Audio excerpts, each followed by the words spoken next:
Bulletin की शुरुआत करेंगे, लेकिन उससे पहले आपको ले चलते हैं लखनऊ, जहां पर सीएम योगी आदित्यनाथ बैठक कर रहे हैं। क्या कुछ कह रहे हैं, सुनते हैं। मैंने पहले से समय दे रखा था, उसके कारण मैं एसबीआई और एसजीपीजीआई के इस कार्यक्रम में नहीं समय दे पाया। नहीं तो मेरी हार्दिक इच्छा थी कि एसबीआई के चेयरमैन के साथ में इस कार्यक्रम को हम आगे बढ़ाते। पिछले दिनों एसबीआई के चेयरमैन के साथ मेरी यहाँ मुलाकात भी हुई थी और अनेक मुद्दों पर हम लोगों ने यहाँ पे चर्चा भी की थी। लेकिन ये बड़ा कार्यक्रम है, क्योंकि किसी भी देश का भविष्य उसके बचपन में देखा जा सकता है। बचपन अगर सुरक्षित है, आरोग्य से परिपूर्ण है, तो उसका वर्तमान भी और उसका भविष्य भी उतना ही उज्जवल है जितना कि हमारे बच्चों का स्वास्थ्य उत्तम है। और यह अपने उत्तर प्रदेश में हमारी टीम का यह एक जो वर्क है, जो कार्य करने की पद्धति है, उसका आप अंदाजा इसी से लगा सकते हैं कि 2017 के पहले, हमारी सरकार आने के पहले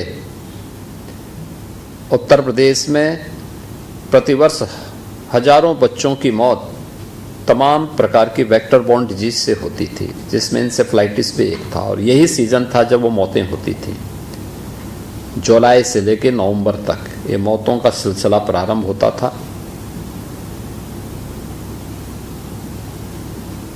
मैं कल उसी पूर्वी उत्तर प्रदेश में था और उस पूर्वी उत्तर प्रदेश में मुझे ये देख के अच्छा लग रहा था कि पुनः हम लोग लगातार 8वें वर्ष में भी उसको पूरी तरह नियंत्रण करने में सफल हैं, जिसको हम लोगों ने 2017 में नियंत्रित किया था।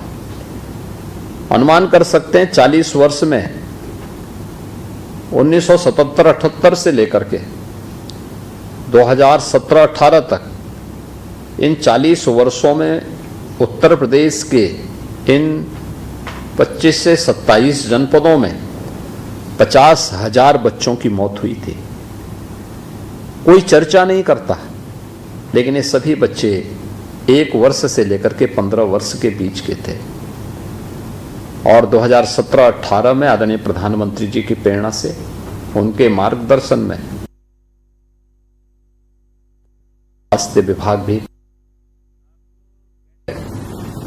और पूरा समाज एकजुट होकर के इस बीमारी के खिलाफ एक संकल्प के साथ जुड़ता है। तमाम स्वयंसेवी संगठन जुड़ते हैं, सामाजिक संगठन जुड़ते हैं।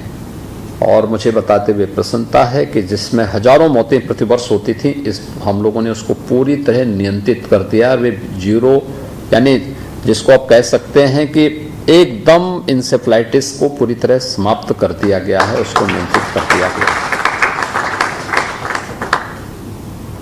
जब भी कोई भी सामाजिक संगठन या कोई भी वित्तीय संस्थान अपने सामान्य कामकाज के अलावा अपने आप को समाज से जुड़ी हुई इन समस्याओं के साथ जुड़ता है, तो हम लोग एक प्रकार से उस बीमारी पर चोट करते हैं जो